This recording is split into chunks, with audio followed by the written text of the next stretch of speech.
안녕하십니까. 자, 이번에 공부하실 내용은 215페이지 탈관료제입니다. 탈관료제. 탈관료제. 이러면 이제 관료제를 비판하면서 등장한 거예요.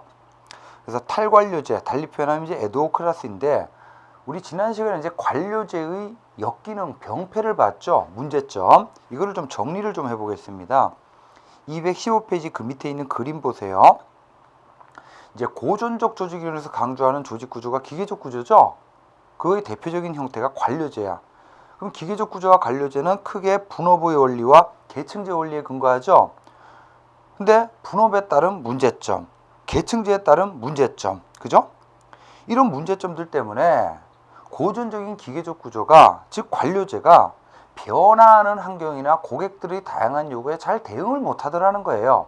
그래서 1960년대, 70년대쯤에 즉 현대적 조직 이론이 시작되면서 등장한 새로운 조직 구조가 바로 탈관료제, 바로 유기적 구조예요. 에도크라스고.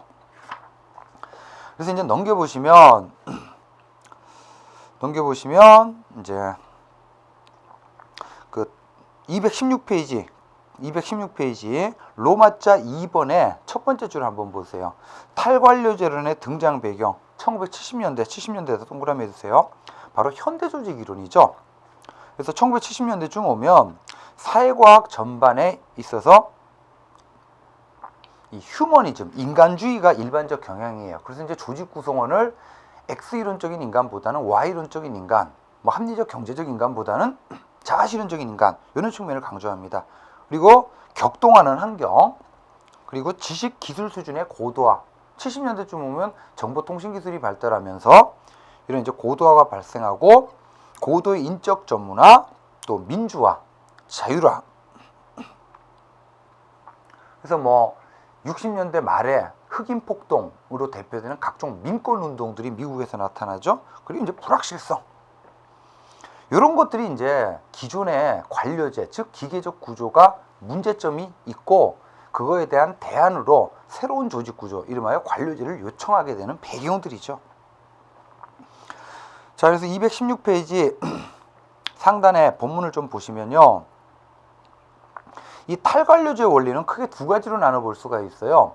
고전적인 기계적 구조를 부분적으로 수정하는 이론이 있고 근본적으로 배척하는 이론이 있는데, 먼저 부분적인 수정 이론으로는 매트릭스가 있었죠. 매트릭스. 그래서 고전적인 기능 구조와 다소 신축성을 갖는 사업 구조를 결합한 거죠. 앞서서 했었고요.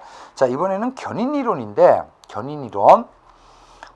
동그라미 1번하고 2번을 보시면요. 영어로 푸시 동그라미 하세요. 여러분, 영어로 푸시의 반대말이 뭡니까? 풀이죠. 문 열고 닫을 때. 그죠? 미시오, 푸시. 당기시오, 풀이죠. 자, 푸시 시어리가 뭐냐 하면 억압이론이에요. 억압이론. 이 푸시 시어리, 억압이론이 바로 고전적 조직 이론입니다. 일하기 싫은 애들 억지로 등 떠밀어 가지고 억지로 강제적으로 일하도록 만드는 이론. 요거를 억압이론 또는 푸시 시어리라고 그래요. 자, 이거와 반대되는 이론이 바로 견인 이론이야. 견인 이론. 풀 시어리. 자, 이거는 여기 체크하세요. 자유스러운 분위기를 조성해서 사람들로 하여금, 조직 구성원들로 하여금 능동적으로 적극적으로 일하면서 보람을 느끼게끔 하는, 이런 걸 이제 처방하는 탈관료제를 견인 이론이라 그럽니다. 봐두시고. 자, 216페이지 로마자 2번이죠. 이번에는 탈관료제 원리 2라고 해서, 자, 반에다 동그라미 하시고 후기에다 동그라미 하세요. 반관료제라고도 하고 후기관료제라고도 하는데, 이 70년대적인 이 배경하에서 기존의 관료제를 부분적으로 수정해 가지고는 안 되겠더라. 기존의 관료제와는 완전히 이제 다른 새로운 조직 구조가 필요하겠더라 해가지고 이제 등장하는 이론들을 이제 탈관료제, 반관료제, 후기관료제라고도 합니다. 그래서 그 밑에 보시면 표 보세요. 이 탈관료제의 대표가요, 이 베니스라는 학자가 주장한 적응적 유기적 구조야. 적응적 유기적 구조. 명칭 그대로 유기적 구조입니다. 급변하는 환경에 신속하게 적응하는 유기적인 조직 형태죠. 자, 그 다음에 세 번째 보시면 구조화된 비계층 이론이라고 해서 세이어 바로 계층제 소멸을 주장을 해요. 계층제 소멸을. 자, 그 다음에 이음매 없는에다 동그라미 하세요. 이음매 없는 조직. 이런 고전적 조직 구조가요. 관료제는 어떤 조직이냐 하면 조직이 이렇게 있으면 분업에 의해서 쪼갠 겁니다. 그리고 계층제에 의해서 쪼갰어요. 쪼갠 걸 갖다 붙인 거야. 그러다 보니까 고전적 조직 구조는 이렇게 갖다 붙인 이음매가 존재해요. 옷의 솔기. 여러분 옷 어떻게 만들었습니까? 앞판 따로 만들고 등판 따로 만들고襟 만들고 소매 따로 만든 다음에 갖다 붙인 거죠. 그래서 여기 뭐가 존재해요? 이음매가 이렇게 존재하잖아요. 이게 바로 고전적인 조직 구조예요. 이음매가 이렇게 존재해. 그러다 보니까 이 과정에서 뭐 할거주의도 생기고 이제 통합 조정도 잘 안 되는 문제가 발생하는 거죠. 그래서 이 린덴이라는 학자가 주장하는 이음매 없는 조직은요, A, B, C 이런 부서들, 업무들 간에 이런 이음매가 존재하지 않아요. 그래서 예를 들어 자, 고객에게 어떠한 서비스를 제공하는 데 있어서 이 모든 부서의 역할과 기능들이 하나로 온전하게 통합된 이런 이제 조직 형태를 이음매 없는 조직이라 그래요. 근데 오늘날 이음매 없는 조직이 가능하게 되는 이유 중에 하나가 바로 IT 발달이에요.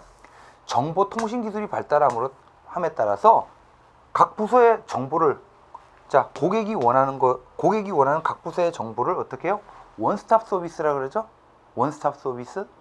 여러 군데 고객이 A 찾아다니고 B 찾아다니고 C 찾아다닐 필요 없이 한 군데 가서 어떻게 해요?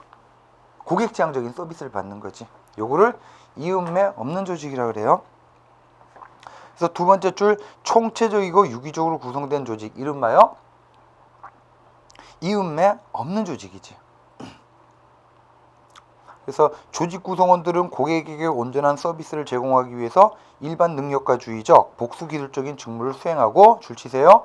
기능별 조직 단위별로 조각난 업무를 경계가 없는 네트워크 동그라미 하시고 IT 써주세요. 이걸로 재결합해서 고객에게 원활하고 투명한 서비스를 제공하는 이런 거를 이음매 없는 조직. 자, 이번에 보실 내용은 217페이지입니다. 에두오크라시예요. 에두오크라시 땡땡하고 뭐라고 되어 있습니까? 조직의 동태화야. 자, 이 에두오크라시 조직의 동태화라는 얘기는요, 쉽게 말해서 고전적인 기계적 구조를요 유기적 구조로 바꿔주는 거를 에두오크라시라 그래. 그럼 고전적인 기계적 구조, 관료제. 이 에두오크라시라는 말은 관료제에 대한 이제 반대적인 표현이거든요. 관료제가 영어로 뭐였습니까? 뷰로크라시였죠. 뷰로크라시. 이 뷰로는 원베스트 웨이예요. 유일최선의 방법이에요.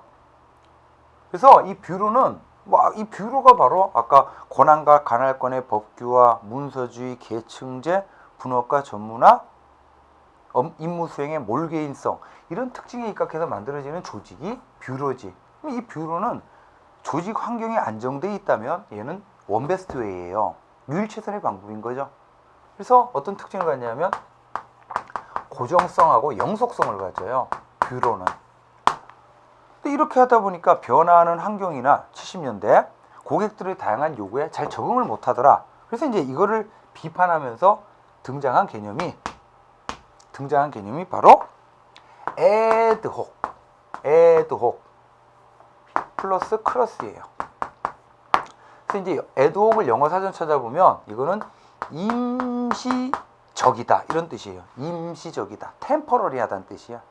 그래서 이제 이 에두오크라시는 임시적인 지배 체제죠. 그래서 이 에두오크라시라는 개념이 이제 엘빈 토플러가 제3의 물결이라는 책에서 앞으로 이제 미래 지식 정보 사회는 급변하는 사회이기 때문에 과거의 뷰로크라시가 아니라 변화하는 환경에 신속한 적응 능력을 갖고 있는 에두오크라시가 필요할 것이다. 이렇게 이제 얘기를 합니다.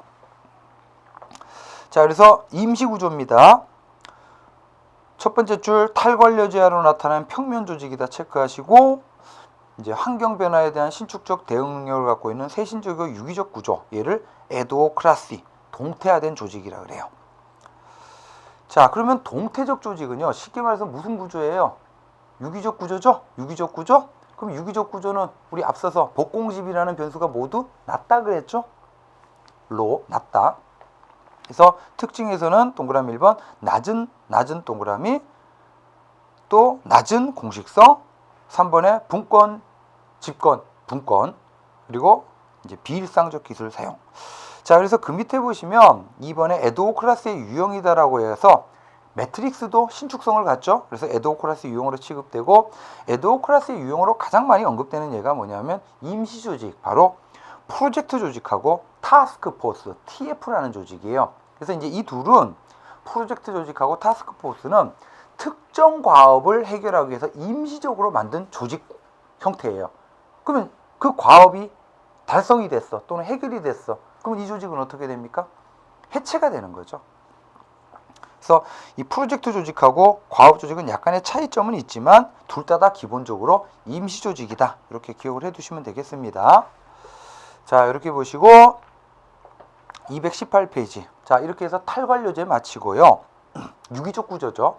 그래서 이렇게 생각하시면 돼. 크게요. 조직 구조는, 자, 고전적인 구조, 기계적 구조, 이거를 나타내는 관료제, 그리고 기능 구조가 있었죠. 그리고 이제 70년대 이후에 현대적 조직 구조, 탈관료제죠. 탈관료제. 그래서 탈관료제는 유기적 구조고 에드호 클래스이고 동태화된 조직이죠. 이런 식으로 정리하시면 됩니다. 자, 218페이지. 이번에는 테마 6, 지식정보 사회용 미래조직이에요. 미래조직 동그라미. 자, 그런 다음에, 자, 앞으로, 자, 지금 현재, 그리고 앞으로 나타날 사회, 지식정보 사회라고 그러죠. 급변하는 사회고, 고객들의 요구가 다양화되는 사회고, 자, 이런 사회에서는 어떤 구조가, 어떤 조직이 요구가 되겠어요? 기본적으로 기계적 구조가 아니라 유기적 구조가 요청이 되겠죠. 그래서 경영학자들이 앞으로 미래 지식정보 사회에서는 이런 조직이 필요할 것이다 라고 해서 이제 제시되는 개념인데, 먼저 학습조직은 별표 2개 두시고요. 지식정보 사회는요, 물질이나 에너지가 중요한 것이 아니라 지식과 정보가 중요한 자원이 되는 사회거든요. 그러다 보니까 지식은 뭐냐 하면 knowledge, 지식은 솔루션이에요. 어떤 문제가 생겼을 때 그 문제를 해결하는 문제 해결책을 말하죠. 그러면 지식 역량이 높기 위해서는 조직 자체가 뭐를 해야 됩니까? 지식 역량이 높아지기 위해서는 학습을 해야 되죠. 학습을. 그래서 등장한 조직이 학습 조직입니다. 학습 조직 첫 번째 줄 끝부분요. 조직 구성원들이 새로운 지식을 만들어내고, 일단 학습의 주체는, 지식을 만들어내는 주체는 조직 구성원들이죠. 근데 조직 구성원들이 만들어낸 지식을요, 개인이 독점하거나 독식하고 있으면 안 돼요. 어떻게 해야 돼요? 최대한 그거를 조직 전체의 지식으로 전환을 시켜줘야 돼. 그래야 조직 전체적인 뭐가 높아져요? 지식 역량이 높아지는 거죠. 그렇게 해서 조직 전체에 보급을 해서 조직 자체가 성장하고 발전하고 업무 수행 능력을 증가시킬 수 있도록 조직 전체적인 이제 학습 활동을 전개하는 유기적 구조, 이거를 학습 조직이라고 합니다. 자, 양가로 1번에 보시면, 자, 생계 동그라미 해두시고, 이 생계라는 학자가요, 학습 조직이 되기 위해서는 5가지 조건을 갖춰야 된다라고 얘기를 해요. 이건 외우셔야 됩니다. 먼저 자기 완성, 조직 구성원 한 사람 한 사람이 각 분야에서 최고의 마스터가 돼야 돼요. 그 다음에 멘탈, 세계관을 바꿔주라는 거죠. 그냥 과거와 같이 규정규칙 절차대로 할 것이 아니라, 비록 실패할지는 모르지만 뭔가 자꾸 부딪혀야 배우게 되잖아요. 그 다음에, 자, 공유된 비전이 있어야 돼요.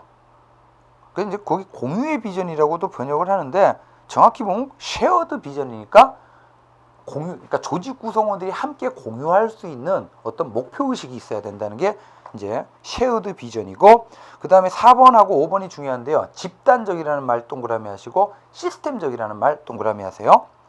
그래서 이 학습 조직이 되기 위해서는 조직 전체적인 학습 역량, 이름하여 집단 학습이 이루어져야 되고, 개체적인 사고보다는 조직 구성원들 전체가 엮어져 있는 시스템적인 사고가 필요해요. 그래서 양가로 2번에 학습 조직의 특징들 쭉 읽어보시고요. 양가로 2번에 동그라미 4번 꼭 중요합니다. 줄 치세요. 학습 조직은 부분을 중시해요? 전체를 중시해요? 전체 동그라미, 전체를 중시합니다.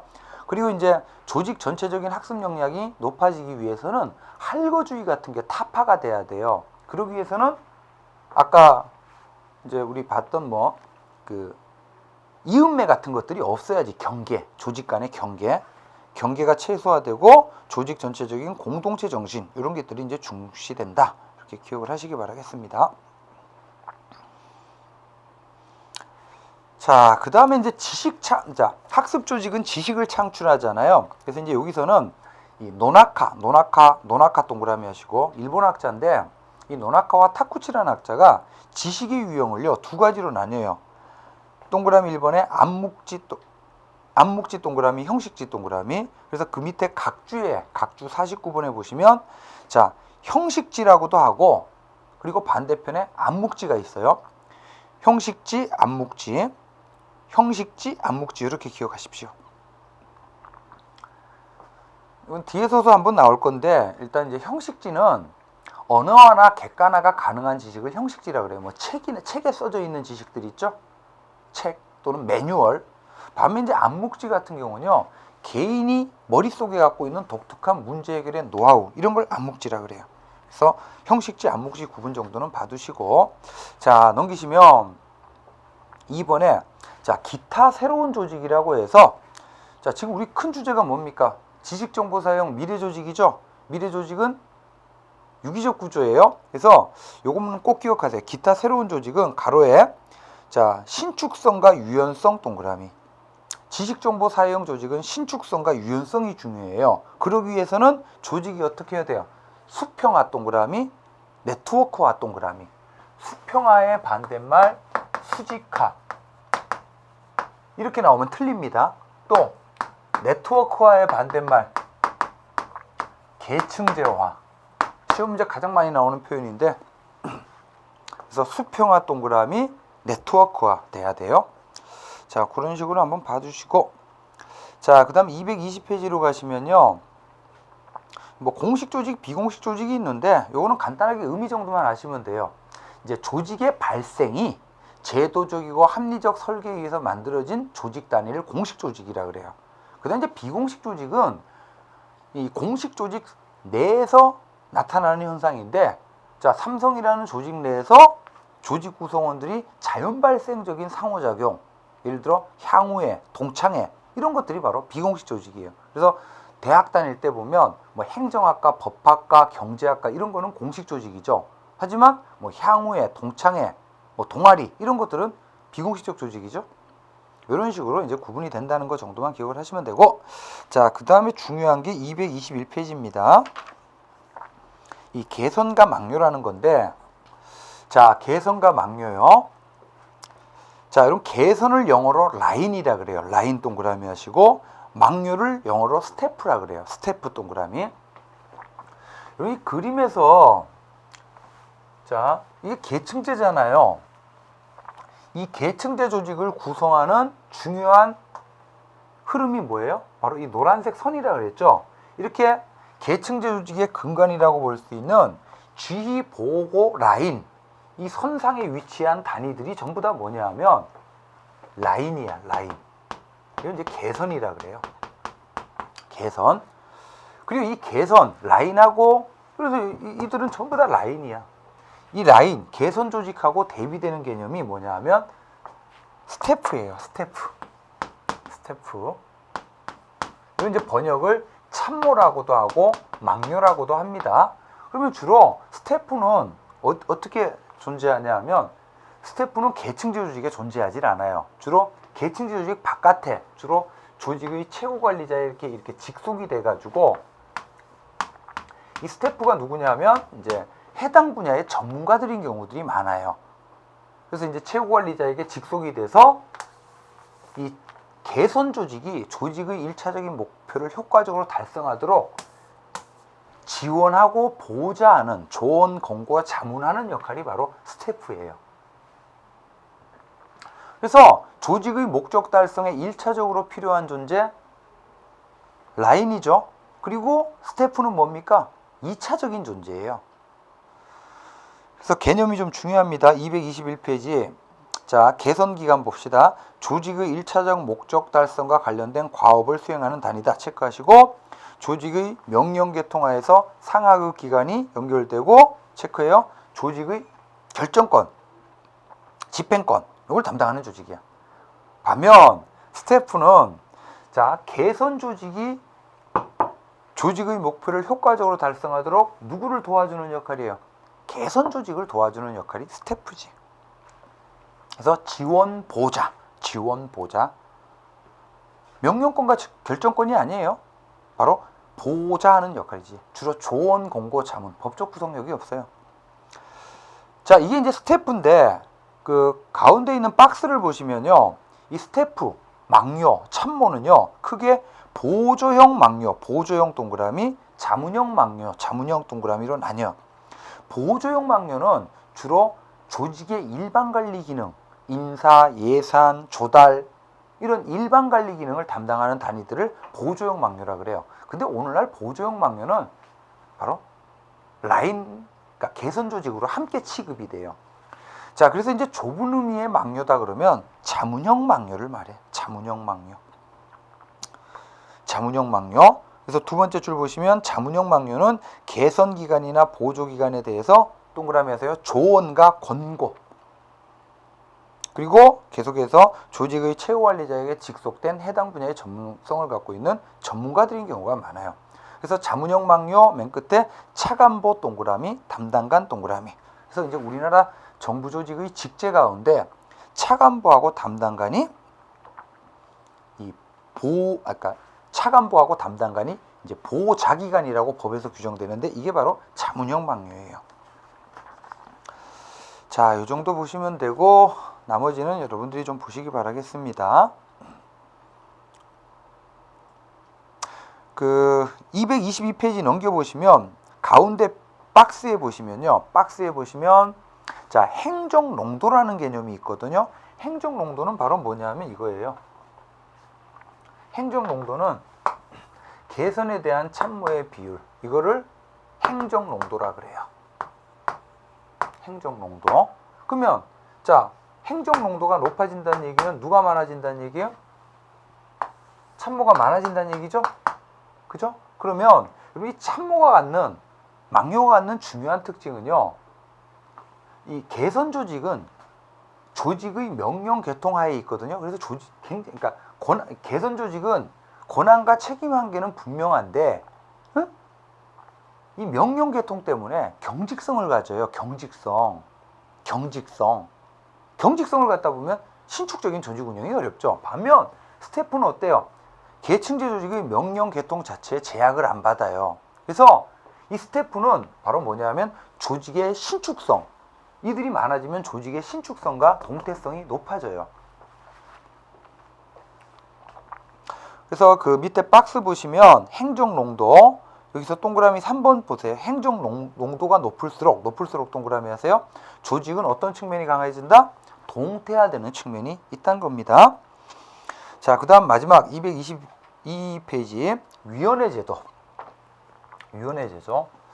여러분들 이제 이 계층제 조직이 있죠. 이 계층제 조직은 이 계층제의 최고 관리자 한 사람이요, 이 조직의 모든 최종적인 결정, 그리고 결정에 대한 책임을 지는 형태예요. 이거를 뭐라고 하냐면 독임제 조직이라 그래요. 독임제. 최고 관리자 한 사람이 결정도 하고 결정에 대한 책임도 지는, 뭐 독임제라고도 하고 단독제라고도 해요. 자, 그럼 독임제라는 말이 있으면 반대적인 표현이 뭐냐 하면 합의제예요. 동일한 지위와 권한을 갖고 있는 여러 사람들이 함께 결정하고 결정에 대한 책임도 함께 지는 시스템이지. 그래서 이제 이 합의제 조직의 대표가 바로 위원회예요. 위원회. 이제 동일한 지위와 권한을 갖고 있는 위원들이 함께 결정하고 함께 책임지는 형태. 그래서 위원들의 모임이지. 자, 그래서 여러분들 우리나라 지금 현재 정부 조직을 보면요. 자, 부, 처, 청이 있어요. 부처청은 부에는 장관, 처에는 처장, 청에는 청장이 있죠. 그래서 중앙행정기관은 기본적으로 부처청인데 전부 독임제 조직이에요. 반면 정부 조직 가운데 보면 위원회들 많죠. 공정거래위원회, 중앙선거관리위원회 또는 뭐 방송통신위원회. 자, 그래서 개념 보시면 위원회 조직 222페이지 행정적 결정이 한 사람에 의해 이루어지는 독임제 단독제 동그라미 하세요. 이거와 대응되는 개념인데 두 번째 줄. 자, 위원회 조직은 두 번째 줄 끝부분 동일한 지위와 계층에 있는 여러 사람들이 함께 결정하고 결정에 대해서도 책임을 함께 지는 합의제 조직. 합의제 동그라미 하세요. 표에 보시면 위원회의 장점이 있는데요. 위원회 장점은요. 동그라미 2번 체크하세요. 조정을 촉진하고 행정의 민주성을 도모한다. 예를 들어 방송통신위원회다. 그러면 위원들이요. 여러 명이에요. 해당 법을 봐야 되는데 예를 들어 방송통신위원회 위원이 11명이다 이거야. 그러면 11명이 함께 모여서 최종적인 정책 결정을 해요. 그러다 보니까 다양한 의견들이 조정이 되겠죠? 그리고 민주적입니까? 비민주적입니까? 한 사람이 일방적으로 결정하는 것보다 훨씬 더 민주적이죠. 그리고 동그라미 3번 이 위원회 조직은요. 독임제 조직, 계층제 조직보다 체크하세요. 경직성이 줄어들어요. 계층제적 경직성을 완화한다 체크하시고. 자, 단점은 중요합니다. 동그라미 2번 줄친 부분 결정과정상의 과다한 경비 지출. 그러니까 독임제 조직은 어떻습니까? 한 사람이 신속하게 결정할 수 있죠? 근데 여기서는 모여서 합의를 해야 되기 때문에 시간과 비용이 많이 들어요. 그 다음에 동그라미 4번 독임제 조직은 어떻습니까? 한 사람이 결정을 지죠. 책임을 지죠. 그러다 보니까 책임의식이 분명을 해. 근데 위원들은 함께 책임지는 형태다 보니까 서로 막 책임을 전가해요. 난 안 하려고 했는데 뭐 이런 식으로. 그래서 책임의식이 박약하다는 게 특징. 자, 그래서 오른쪽에 보시면 표에 위원회다 그러면 크게 네 가지가 있어요. 뭐 자문위원회는 의미가 없습니다. 자문하려고 만든 위원회예요. 그 다음에 이제 조정위원회, 이제 조정을 위해서 설치된 위원회인데 뭐 경제장관회의 체크해 두시고 그러니까 경제부처 장관들이 뭐 기재부 장관, 노동부 장관, 국토교통부 장관 이런 사람들이 모여서 이제 회의를 하는 경우죠. 조정. 자, 그 다음에 이제 행정위원회. 행정위원회를 뭐라고 하냐면 가로에 합의제 다음에 끊으세요. 합의제 행정관청. 지금 여러분 부처청은요. 부처청은 행정관청이거든요. 행정청인데 독임제 행정청이에요. 독임제 행정청. 반면 뭐 공정거래위원회나 또는 뭐 소청심사위원회 이런 것들은 합의제 행정관청이지. 자, 그 다음에 마지막 독립규제위원회. 제목에서 독립에다 동그라미 하시고 규제에다 동그라미 하세요.